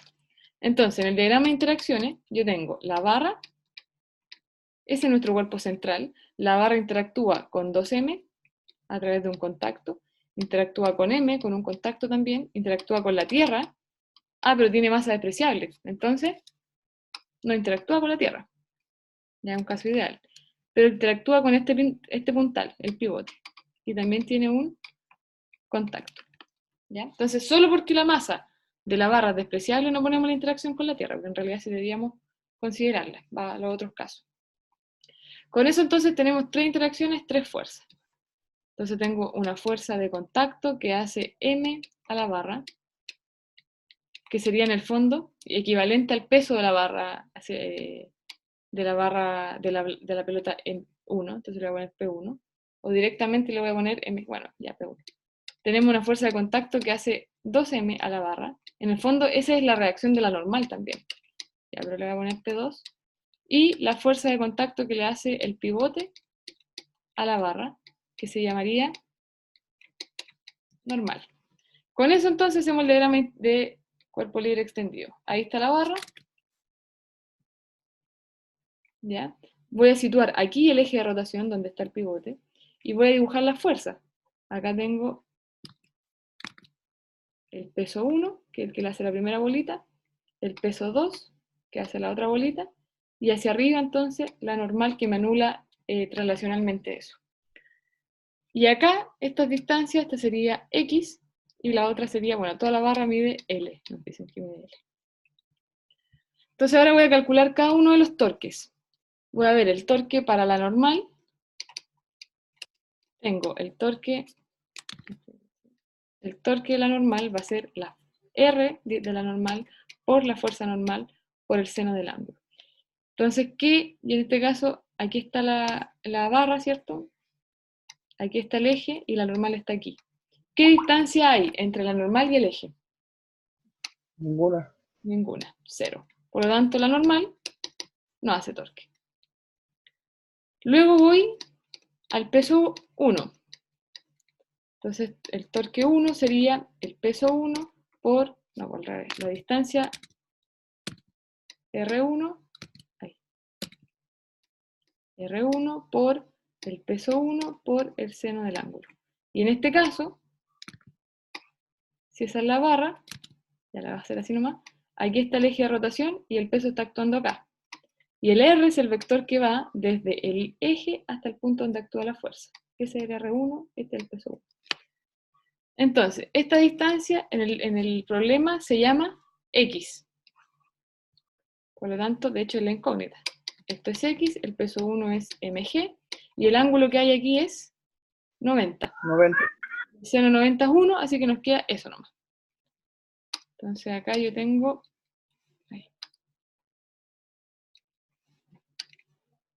Seno de 90. Así que ese es el torque 1. Ahora, ¿para dónde va eso? Si uso la regla de la mano derecha, R, cruz, peso 1 para abajo, me queda un torque hacia afuera. Y me voy al torque, al último torque, que sería el torque de el peso 2, que tengo. El torque 2 va a ser R2 por el peso 2 por el seno de 90 también. Porque acá yo tengo el peso 2 actúa así, y acá tengo el pivote, O. Entonces el vector R va desde el pivote hasta el punto donde aplica la fuerza. También tenemos el ángulo de 90. Ahora, ¿cuánto vale esta distancia de aquí a acá? L menos X. L menos X, muy bien, por el peso 2 que es 2 mg, porque era el doble de la masa y esto es 1. Ahora, ¿este torque hacia dónde apunta? Si yo hago R para allá, cruz P, me queda el pulgar hacia adentro, por lo tanto es un torque hacia adentro. ¿Ya? Tengo entonces un torque hacia afuera y un torque hacia adentro. Ahora voy a aplicar sumatoria de torques igual 0. Entonces tengo el torque de la normal más el torque 1 más el torque 2, tiene que darme 0. Y ya sé que este torque es 0. A este torque le voy al del peso 1 le voy a dejar positivo y el otro le voy a dejar negativo porque tienen dirección contraria. Uno va para afuera y el otro va para adentro. L menos X por 2 mg igual 0. Y ahí resolvemos eso. La longitud creo que me la daban, ¿no? Ah, no, L nomás. L. Entonces me quedaría, voy a pasar el otro para el otro lado sumando, me queda L menos X por 2 mg. Se nos van los mg y nos queda que X es igual a 2L menos 2X. Paso este para acá sumando, me queda 3X es igual a 2L, por lo tanto X vale 2/3 de L. Y esa sería la respuesta. Aquí están preguntando, ¿a qué distancia tiene que estar el pivote? Tiene que estar a 2/3 de L. Y eso es todo. ¿Dudas de eso? Yo obviamente después les voy a subir la presentación y voy a copiar esta, voy a sacar pantallazos de esto y se los pongo en la presentación para que tengan el problema ahí resuelto. Ahora entonces nos pasamos al problema clave. ¿Ya? Otra cosa como anécdota para contarles, vamos a pasar, les digo el tiro que nos vamos a pasar del tiempo de clase, ya porque quedan 15 minutos y este problema no sé si lo hagamos solo en 15 minutos. ¿Ya? Cuando yo sitúo, pongo un pivote en el centro de masa de un cuerpo, el cuerpo queda en equilibrio. Entonces, si yo tengo, por ejemplo,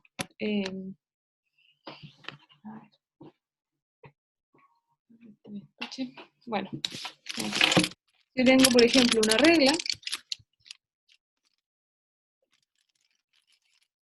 regla ordinaria, entonces, esto más o menos, si la masa de la regla es homogénea, ¿qué significa eso? Que su distribución es uniforme, es decir, no está más cargada por un lado ni para el otro, entonces yo pivoteo esto en el centro de masa y esto debería quedar en equilibrio. Entonces ahí más o menos está el centro de masa de eso, ¿ya? Porque ahí queda en equilibrio. Entonces cuando yo pivoteo algo que está en el centro de masa, mantiene en equilibrio. Entonces hay un montón de cosas que juguetes, ¿cierto?, que se usan ahí. Ya este es uno que el centro de masa en el fondo está pasando por esta línea y esto está perfectamente equilibrado. De hecho, esto viene con una base.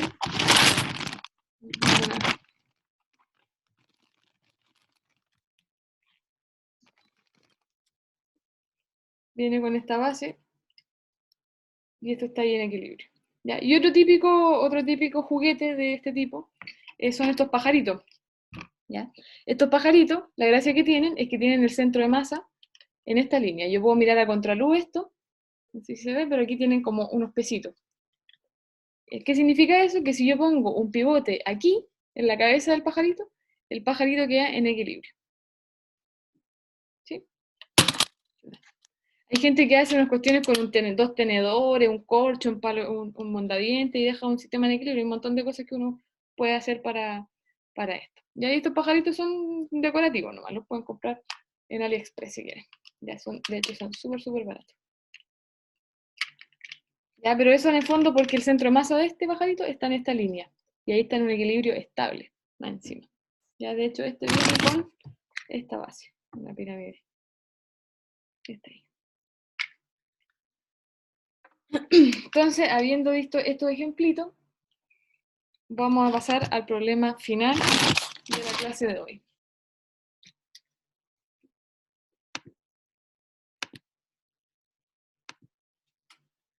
Este problema es el problema clave. ¿Qué nos piden primero? El diagrama de interacciones, inventario de fuerza, diagrama de cuerpo libre extendido. Entonces nos dan, dicen que la barra, esa es otra cosa importante, dicen que la barra es homogénea. Como es homogénea, el centro de masa lo va a tener en el centro geométrico. Por lo tanto, el centro de masa de la barra va a estar aquí.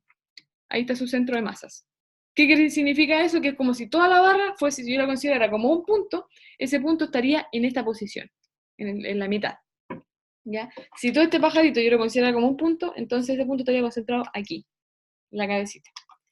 Entonces, eso significa que sea homogénea. Y vamos a ver casos en que las barras son homogéneas y casos en que no son homogéneas. ¿Ya? Pero no se preocupen porque no vamos a determinar el centro de masa en barras no homogéneas, sino que, digamos, no la vamos a determinar de una manera compleja porque se podría hacer con integrales. Pero no se preocupen. Nos dan la masa de la barra, nos dan el largo de la barra y nos dicen que puede girar en torno a un soporte fijo a la pared. Entonces, como una barra que está en la pared y está con una cuerda. Y nos dicen que la fuerza de roce entre dicho soporte puede despreciarse. Supongo que las fuerzas de roce en dicho soporte pueden despreciarse. Ya. El extremo de la barra está unido a una cuerda de masa despreciable. Entonces vamos a hacer el diagrama de interacciones, inventario de fuerza y diagrama de cuerpo libre. Diagrama de cuerpo libre extendido. Ya. Entonces me voy aquí. Primero, ¿cuál es nuestro cuerpo de estudio? Va a ser la barra, porque este es el cuerpo que eventualmente va a rotar. ¿Ya? La barra interactúa con la cuerda, una fuerza de una interacción de contacto, interactúa con la pared, también está en contacto con la pared, y además interactúa con la tierra, porque a diferencia del problema anterior, esto no tiene masa despreciable, por lo tanto, ponemos una interacción gravitacional. Al hacer un inventario de fuerza de eso, yo digo, bueno, tenemos una fuerza de contacto que hace la cuerda a la barra. ¿Cómo se llaman las fuerzas que hacen las cuerdas? ¿Se acuerdan? Tensión. Tensión. Después tengo una fuerza de contacto que hace la pared a la barra. Le voy a llamar F nomás, para no complicarnos todavía con eso. Y una fuerza gravitacional que hace la tierra a la barra, y esa se llama, ¿se acuerdan? Peso. Peso. P. Entonces ahí tenemos diagrama de interacciones, diagrama inventario de fuerza y nos falta el diagrama cuerpo libre extendido. Entonces, para hacer el diagrama cuerpo libre extendido, yo lo que voy a hacer es aislar la barra y la dibujo solita. Bueno, supongamos que me queda derechita. Entonces, esa es mi barra. ¿Ya? Ahí está la barra. Ya, ustedes sean generosos, imagínense que eso me quedó bien. Esa es la barra aislada. El pivote está aquí. Entonces a mí me conviene poner aquí mi eje de rotación. Y ahora voy a dibujar estas fuerzas. La tensión, fíjense, va así. Bueno, así tiene que quedar recta. Ya, algo así, la tensión. El peso, como nos dicen que la barra es homogénea, lo voy a dibujar en la mitad, porque ahí está el centro de masa, el peso. Y nos faltaría la fuerza que hace la pared a la barra. Y nos dicen que despreciemos el roce. Ahora, ¿qué significa eso que despreciemos el roce? Imagínense que, bueno, a pantalla. Imagínense que esta es la pared. ¿Ya? Esta es la pared, y está así de lado. Y esta es la barra. Entonces, esto está aquí, y está con una cuerda, ¿cierto? Que lo firmo. Entonces, si no hubiese roce entre la pared y la barra, Entonces, esto, aunque tenga la cuerda, se va a resbalar, va a deslizar. ¿Ya? Ahora, ¿qué es lo que nos dicen aquí? Ah, pero tiene la cuerda. Bueno, entonces, la fuerza que hay aquí, que hace este contacto, tiene dos componentes, y algunas veces se le llama normal y roce también. Entonces, fíjense, si esto está en equilibrio, yo tengo una tensión para allá, tengo un peso para acá, y la fuerza que me falta podría ir, por ejemplo, para allá. Entonces, esa fuerza le voy a poner F. Esto obviamente no está a escala. Y esa fuerza tiene dos componentes. Tiene una componente horizontal y una componente vertical. FI y FX. ¿Ya? Y eso es lo que nos piden justamente que también determine. Por ahora lo voy a dejar así nomás. Ya. ¿Qué más sabemos para terminar este diagrama de cuerpo libre extendido? Yo sé que la longitud, esto es L, y que el peso está en la mitad, en L medio, porque la barra tiene una distribución homogénea de masa. Y ahí está terminado el diagrama de cuerpo libre extendido. Con eso ahora yo voy a calcular, fíjense que tengo 3 fuerzas, por lo tanto voy a calcular 3 torques. Primero voy a analizar el torque para F, el torque de F. Voy a ponerle para F mejor.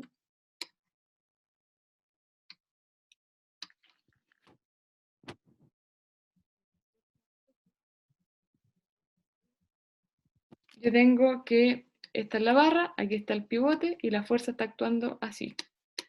Entonces, ¿cuánto es el R? Si yo digo, bueno, el torque de F va a ser el R de F por el seno del ángulo.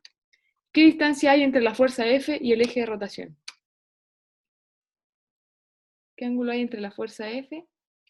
Perdón, claro, porque acuérdense que el R es la distancia entre el eje y el punto donde actúa la fuerza. ¿Qué distancia hay entre, cuánto vale R en este caso? 0. Cero. Porque la fuerza F está en el eje, por lo tanto, R vale 0 y por lo tanto esa fuerza no hace torque. Perfecto. Vamos entonces ahora al torque de la tensión. La tensión. Entonces tengo aquí la barra, aquí está el eje, y la fuerza de tensión va así. Tensión. Entonces este es mi R, y ese es F.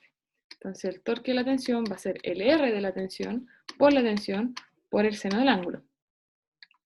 ¿A qué distancia actúa la tensión? ¿Cuánto vale R? La magnitud de R. L. L. L o 0,8, vamos a dejarlo como L. La tensión no la sabemos. ¿Y cuál es el ángulo entre R y la tensión? Veamos el dibujo. Fíjense, la tensión viene así, bueno, así, y este es el R. Este es el R. Entonces, si yo pongo esto, aquí tengo el R y la tensión está así. Entonces tengo que saber ese ángulo. En el fondo, si yo desplazo la tensión acá, ese ángulo es el que necesito. Pero nosotros sabemos que de aquí a aquí hay 30. Por lo tanto, si ese es 30, este sería 60. O sea que aquí hay 60. Esto es 60. ¿O no? ¿Cuánto vale el ángulo? ¿Cuál es el ángulo que tenemos que hacer? A ver, díganme ustedes.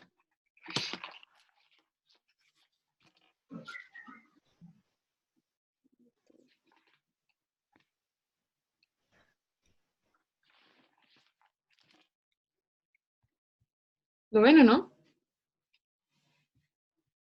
Voy a borrar. Sería 120. Veamos. A ver, yo tengo SSR, este es T. Y me dicen que hay 30 grados aquí, ¿o no? Veamos. 30 grados ahí, sí. Pero yo necesito este ángulo. Ese ángulo, porque ese es el ángulo entre los dos vectores. Entre R y la tensión. Entonces, ese 30 se me repite, fíjense, aquí, ¿o no? Ese es 30. Por lo tanto, ¿cuánto vale este? 150. 150. Entonces tengo que usar el seno de 150. Pero el seno de 150 es lo mismo que el seno de 30, así que da lo mismo si usan 30 o usan 150. ¿Ya?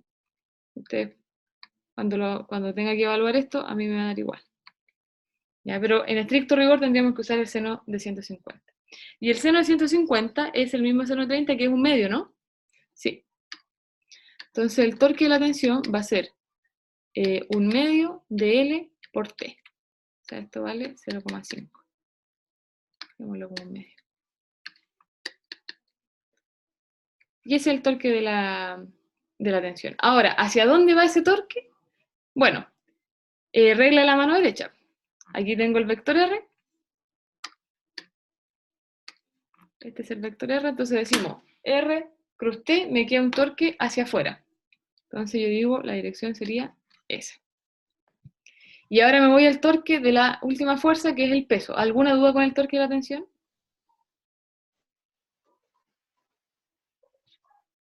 El torque del peso. Voy aquí. Para el peso de la barra misma. Entonces tengo la barra, aquí está el eje de rotación, aquí está la barra, una cosa así, y el peso estaría aquí, en la mitad. Entonces es el peso, y hasta aquí sería el vector R de posición. Entonces acá, vamos al dibujo original, aquí está el peso. Aquí está el peso, acá está el vector R. ¿Qué ángulo me sirve? Este, pues tengo que poner origen con origen, que sería seno de 60. Entonces si yo sitúo R y P, este ángulo es 60. Ahora, para calcular el torque de eso, nos quedaría, el torque del peso va a ser la distancia a la que actúa el peso, por el seno en este caso, de 60. Y la distancia sería la mitad, porque está en la mitad del centro masa estaría en la mitad. El peso, mg, y el seno de 60, raíz de 3 medios, ¿no? Sí. Raíz de 3 medios. Por lo tanto, el torque, bueno, y el peso me dan la masa de la barra, que era de, creo que 20 kilogramos. Sí, 20. 20 kilogramos, entonces nos queda estos 200, nos quedaría L medios por 200 por raíz de 3 medios, ¿cierto? O sea, me queda 50 Pero él igual de lo da. 3. ¿Ah? Él igual lo da. Sí, pero lo voy a dejar como L nomás. Dejémoslo como L. Da igual, en realidad, porque ya no hay por qué. Entonces esto nos queda, este 200 me queda 100, 50 raíz de 3L, ¿no? Eso. Y este torque, si hacemos la regla a la mano derecha, R cruz P me queda el pulgar hacia adentro, por lo tanto, tiene dirección contraria al torque de la tensión. O sea, este torque vendría siendo así. Ahora, teniendo los tres torques, tengo el torque de la fuerza F, que es 0, el torque de la tensión, que es un medio de L por T, y el torque del peso, que es 50 raíz de 3L. Entonces ahora hacemos sumatoria de torques. Sumatoria de torques es igual a 0, o sea, el torque de la fuerza F más el torque de la tensión más el torque del peso tienen que darme 0. Esto ya es 0. Este era, le voy a poner positivo a los que van hacia afuera, entonces sería un medio de L por T o T por L. Este va a ser negativo, por lo tanto, que era 50 raíz de 3 por L igual 0. O sea, nos queda un medio de T por L es igual a 50 raíz de 3 por L. Entonces, ¿por qué lo dejé como L? Porque yo sabía que estos se me iban a ir, así que ustedes lo podían dejar o podían reemplazar al tiro el 8. Y con eso sacamos la tensión. Se fijan que ya tenemos puros números. Nos queda que la tensión va a ser, este 2 lo paso multiplicando y me queda 100 raíz de 3. Y 100 raíz de 3 es 173,2 newtons. Con eso respondemos la primera, porque dice plantea la ecuación y dice calcule la tensión y las componentes de la fuerza ejercida. Entonces con eso tenemos la tensión. ¿Duda hasta ahí? Nos quedan 5 minutos para terminar, más o menos, porque nos falta responder la otra pregunta. ¿Cuál sería la otra pregunta? Las componentes de la fuerza, la pregunta dice así, las componentes horizontal y vertical de la fuerza que ejerce el soporte sobre la barra. Entonces el soporte en el fondo es lo que está conectado con la pared. Es decir, esta fuerza F que está aquí, que yo les había dicho que tiene una componente X, que sería la componente horizontal, y una componente Y, estas son las que nos están pidiendo calcular ahora. Entonces, ¿qué es lo que voy a hacer? Como ya hicimos el análisis de torque, ahora voy a hacer el análisis de fuerzas. Ya voy al chat que veo que están escribiendo. La fuerza que está en el pivote sobre... ¿Por qué apuntaba de esa forma? Bueno, la F no sabemos hacia dónde apunta, en realidad. ¿Ya? Porque yo hice aquí al ojo esta fuerza tensión y la fuerza P. Entonces, miren, voy a volver a usar esta pizarra. Nosotros teníamos... Voy a irme aquí abajo, por favor. Nosotros teníamos la barra que estaba pivoteada... A ver, ¿cómo está la barra? Así. Esta era la barra. Bueno, algo así. Aquí está el pivote, o aquí está la pared, y aquí está la cuerda. ¿Sí? Algo así. Entonces, yo sé que aquí va la tensión, no sé cuánto mide, no sabía cuánto mide, aquí está el peso, y acá hay una fuerza que me falta. Entonces digo, bueno, si el peso va para acá, la tensión, yo estoy haciendo sumatoria de fuerzas, esto está en equilibrio relacional, por lo tanto, la suma de todas las fuerzas tiene que ser 0. Así que, si yo sumo vectorialmente la fuerza, tengo el peso, tengo la tensión, bueno, la tensión, algo así, y entonces la fuerza que me falta para cerrar ese triángulo y que sumen 0 sería esta. Entonces yo dije, la fuerza entonces del pivote necesariamente va a tener que ir para allá. ¿Se fijan? ¿Por qué? Porque para que se me cierre el triángulo y la suma de la fuerza sea 0. Ahora, puede que el peso sea más grande, la tensión sea más chiquitita. Si el peso es más grande, la tensión es más chiquitita, entonces la fuerza F me va a quedar más inclinada hacia arriba. O puede ser que el peso sea chiquitito y la tensión sea grande. Si eso es así, la fuerza F va a ser para el otro lado, para abajo, en vez de para arriba. Yo no sé. Ahora, cuando yo calcule las componentes, si la componente Y me da negativa, es porque la fuerza F va hacia abajo. Si la componente Y va positiva, es porque va hacia arriba. Pero lo que sí, en la componente X me va a tener que dar hacia la derecha, porque alguien tiene que anularme la componente horizontal de la tensión.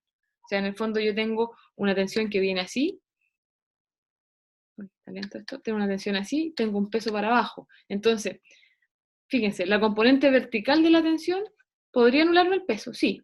Pero ¿quién me anula a esta componente de la tensión para que esto no se traslade? Necesariamente entonces, la fuerza del pivote tiene que tener una componente horizontal para que me anule al menos esa componente de la tensión. ¿Ya? Ahora, la componente vertical de la fuerza F no sabemos para dónde va. Puede ir para arriba o puede ir para abajo. Yo la dibujé para arriba, pero dependiendo del resultado, vamos a ver si era efectivamente hacia arriba o no. No sé si con eso respondo la pregunta que hizo, no me acuerdo cómo se llama. Matías.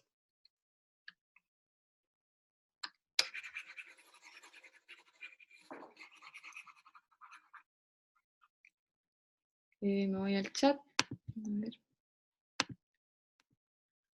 Sí, ya. Entonces ahora teníamos nosotros la barra hacia abajo, no, sí. Teníamos la barra así, aquí está el pivote, aquí está la fuerza F, tensión, perdón, aquí está la fuerza de peso, y yo puse que la fuerza F venía así. Entonces lo que vamos a hacer es un diagrama de cuerpo libre. Y estas tres fuerzas, porque ahora voy a hacer el análisis de fuerzas, por lo tanto ya no tengo que hacer un diagrama de cuerpo libre extendido. Este diagrama de cuerpo libre extendido yo lo paso a un diagrama de cuerpo libre, donde voy a situar todas las fuerzas en un punto. Tengo el peso, tengo la tensión, y voy a tener que tener entonces la fuerza F. Bueno, va a tener que ser la tensión. Bueno, suponiendo la fuerza F para acá, en ese caso el peso va a tener que ser más grande para que esto quede efectivamente en equilibrio. Ahí. Entonces, tensión, fuerza, y aquí yo tengo un diagrama de cuerpo libre. Y esta fuerza F yo la voy a poner al tiro en dos componentes. La componente X y la componente Y. Entonces este diagrama de cuerpo libre yo lo transformo en Fx, Fi. La tensión también va a tener dos componentes. Tensión X, tensión Y. Y el peso sería esto. Si se fijan entonces, ¿quién anula la componente X de la tensión? La componente X de la fuerza F. Y la componente Y de la fuerza F y la componente Y de la tensión anulan al peso. Ahora, ¿qué ángulo hay aquí? Tengo que ver el ángulo que hace la tensión con la horizontal. Entonces me vuelvo al dibujo original. Necesito saber este ángulo, o este ángulo, o el vertical.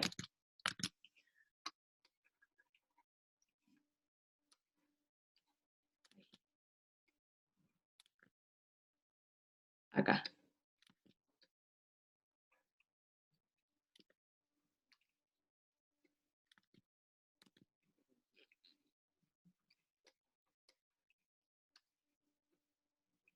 ¿Ya? Entonces, si yo sé que este es 30 grados, acá tengo 60, este es 60, ese 60 se me va a repetir aquí.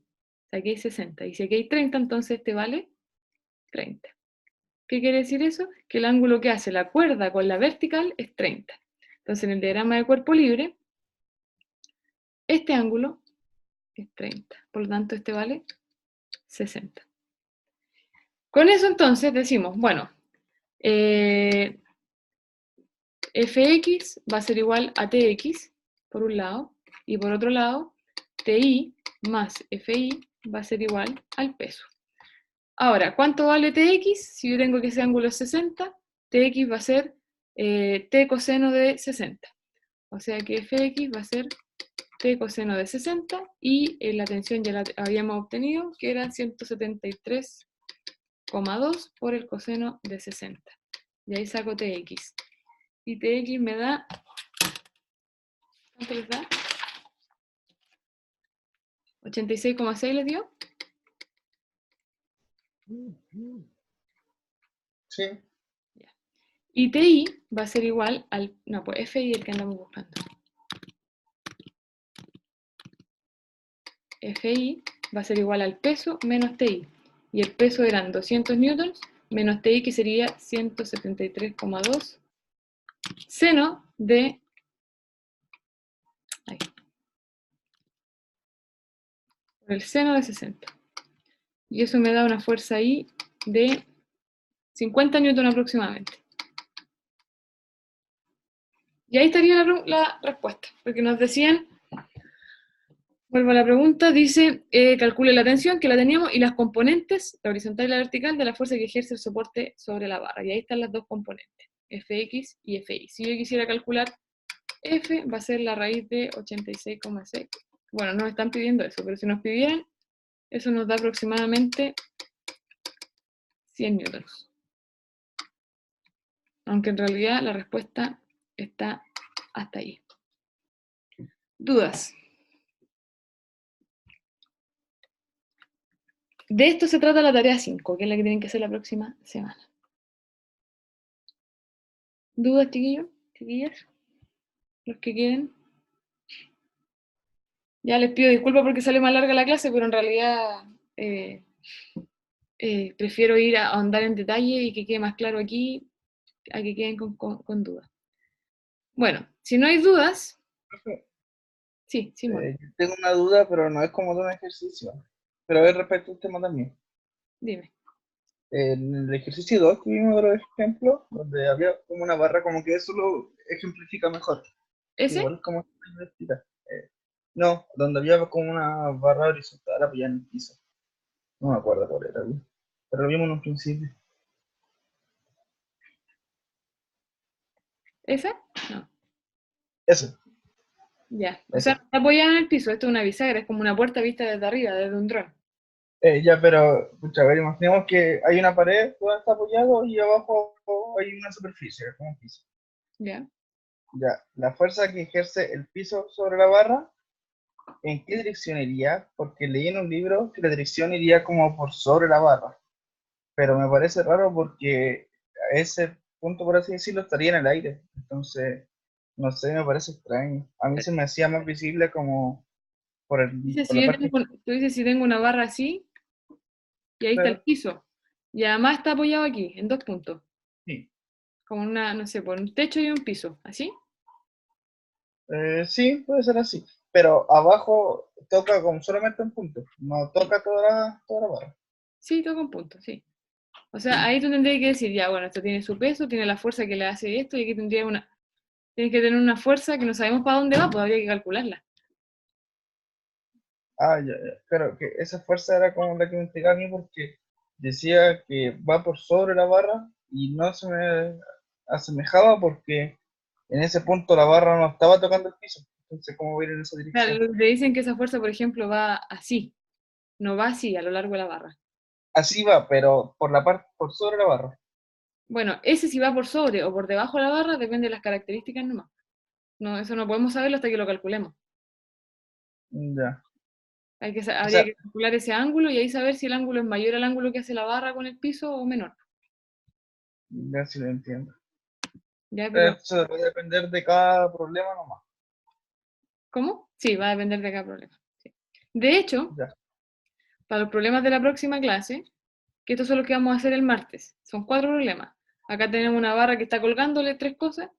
Acá tenemos como un garrote o un bate, bueno, imagínense que es como un bate de béisbol mejor, que está colgando de 2 cuerdas. Y ahí está el centro de masa, fíjense que no está en el centro geométrico. Y acá tenemos, no, esa no. Esa es otra cosa bueno, esto podría ser algo como eso, ¿ves? Aquí tiene un punto que está apoyado en el suelo. Vale. Entonces, el martes vamos a resolver, trata si quieres de hacer tú bueno, todos tienen que tratar de hacerlos todos.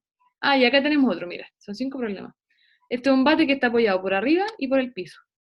Entonces ahí vamos a ver ese tipo de casos. Y después podemos determinar si va a estar por arriba o está por abajo. Habría que sacar el ángulo. Ya, profe. Ya lo importante es que en este tipo de casos, la fuerza de contacto que hay aquí no necesariamente va a lo largo del bate. Podría ir así, así, así, así. Bueno, no sabemos, pues hay que determinarlo. Pero no comparte este mismo ángulo necesariamente. Eso sí que no. ¿Alguna otra duda? Ya, eso es lo que yo pensaba en un principio, que compartían ese ángulo. Ya, no, eso no, porque no sabemos, hay que determinarla. De hecho, por ejemplo, si esto está apoyado así, la fuerza de la componente horizontal, porque este bate va a tender a resbalarse para acá, por lo tanto tiene un roce, y ese roce va a ir hacia acá. En el fondo, la fuerza que le hace el piso es roce normal. ¿Te fijas? Y esas dos, dependiendo de la magnitud de ambas, puede ir, por ejemplo, así, o sea, si yo lo sumo vectorialmente, me podría dar en esa dirección. Pues si la normal es de este porte y la fuerza de roce es de ese porte, entonces la fuerza que hace el piso sería en esta dirección. Ahora, si la normal es más grande, entonces si tú sumas esos dos, la fuerza resultante te va a quedar así. Ahí, en esa dirección iría la fuerza del piso. ¿Ya? Mire, en esta parte leí que como que habían líneas de fuerza y como que la fuerza las alargaban ¿Ya? y por ejemplo era un caso re similar, era en una barra en vez de un bate, era como esto mismo. Ujú. Pero decían que el centro de masa estaba como justo al medio. ¿Ya? Entonces alargaban esa fuerza, alargaban la fuerza que ejerce la pared sobre el bate y ¿Ya? decían que donde se juntaba eso, por ahí tenía que pasar como la fuerza del piso sobre el bate. Sí, esa es otra manera de resolverlo, con las líneas de fuerza, ¿ya? Pero eso se ve en un curso, en una asignatura como de física aplicada, los ingenieros mecánicos, por ejemplo, ven que en una asignatura que se llama estática. Y ahí Ah, aplican esa metodología con líneas de fuerza. Nosotros no lo vamos a hacer con líneas de fuerza, lo vamos a hacer así con torque, ya. ¿ya? Igual no lo explicaba muy bien, entonces era como ya si arriba sé por dónde pasa, pero abajo como a qué punto llego. Entonces igual me Claro. dejaba con dudas. Sí, no te compliquen más con eso, ¿ya? Porque ¿se puede hacer así? Sí, pero nosotros en esta asignatura no lo abordamos de esa manera. Ya eso se ve más en ramos como de ingeniería, ramos de carrera. Porque de hecho, Ya, y los que lo ven así no le llaman torque al torque, le llaman momento de fuerza. Pero es lo mismo, ¿ya? Y otra estrategia para resolverlo más geométrico. Pero nosotros no lo vamos a hacer de esa forma, ya, ¿ya? profe, gracias. ¿Alguna otra consulta? ¿No? Ya, entonces dejamos hasta aquí hoy día. Ahí están los problemas de la próxima clase. Son hartos, va a ser una clase pesada también, porque va a ser la única clase, la única semana, 2 semanas o sea, 2 clases, perdón, de torque, y después avanzamos por los otros contenidos. Ya chicos, voy a dejar entonces la clase hasta aquí. Nos encontramos el próximo, el martes. ¿Ya? Chao. ¿Sí, profe? Yo creo que tengo un día. Gracias.